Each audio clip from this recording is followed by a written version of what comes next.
If you truly want to become emotionally strong, you first need to understand your emotions. Because being emotionally strong doesn't mean you stop feeling. It means you stop allowing your feelings to control your actions. So let's understand how emotions actually work, and how you can take back control. An emotion is a feeling that rises inside you in response to something happening around you. Someone compliments you and you feel happy. Someone ignores you and you feel hurt. Someone insults you and you feel angry. But here's something most people don't realize. The situation itself doesn't completely control your emotion. Your interpretation of that situation plays a huge role. Imagine you upload a video and wake up to thousands of views. You feel excited. Now imagine someone leaves a negative comment on that same video. Suddenly your mood changes. The platform didn't change. The video didn't change. Your interpretation changed. And that's where emotional control begins. Your brain constantly processes what's happening around you and inside you. A structure called the amygdala plays an important role in processing emotional responses, especially when something feels threatening. For example, imagine you're walking down the street and suddenly a dog starts barking aggressively at you.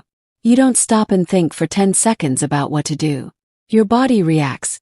Your heart beats faster. You step back. You become alert.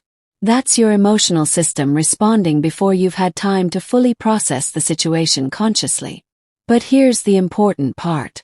You may not control the first emotional reaction, but you can learn to control what you do next. And that brings us to the first step. Awareness. When anger appears, most people immediately react. They yell. They send the angry text. They say something they later regret. Instead, try something different. Don't immediately respond. Notice what's happening inside you. Is your heart beating faster? Are your muscles tense? Is your breathing changing? And instead of saying, "I am angry," tell yourself, "Anger is showing up right now." That small shift creates distance between you and the emotion. And inside that distance is your power. Because there is a difference between feeling an emotion and acting on an emotion. You can feel angry without becoming aggressive. You can feel hurt without begging someone for attention. You can feel afraid without making a decision based entirely on fear. That's emotional strength. Another important thing to understand is that emotions are often intensified by the stories we create in our minds. Someone ignores your message. The fact is simple. They didn't respond. But your mind might create an entire story. Maybe they don't care about me. Maybe I'm not important. Maybe they don't need me anymore. And suddenly, one unanswered message has turned into sadness, insecurity, and loneliness. So learn to separate what actually happened from the story your mind created about it. You can't control every thought that enters your mind, but you can decide which thoughts deserve your attention. And here's another major key to emotional strength. Stop giving other people control over your self-worth. If someone compliments you, you shouldn't suddenly feel like you're worth more. If someone ignores you, you shouldn't suddenly feel worthless. Your value doesn't increase because someone appreciates you. And it doesn't decrease because someone doesn't. The moment your self-worth depends on other people's behavior, you've handed them the remote control to your emotions.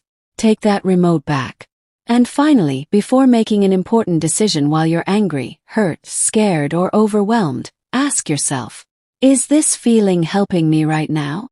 Will acting on this emotion make my life better? If the answer is no, acknowledge the emotion, but don't let it make the decision for you. Because mentally strong people aren't emotionless. They feel anger. They feel sadness. They feel fear. They feel love. The difference is that they don't allow every emotion to control their behavior. That's what real emotional strength looks like. You don't need to kill your emotions. You need to understand them, observe them, and learn to choose your response. Your emotions can speak, but you should be the one making the final decision. So the question is, will you continue being controlled by your emotions? Or will you learn to control your response to them? The choice is yours. If this video helped you, like the video, subscribe to the channel, and share it with someone who needs to hear this. I'll see you in the next one. Stay calm, stay strong, and keep growing.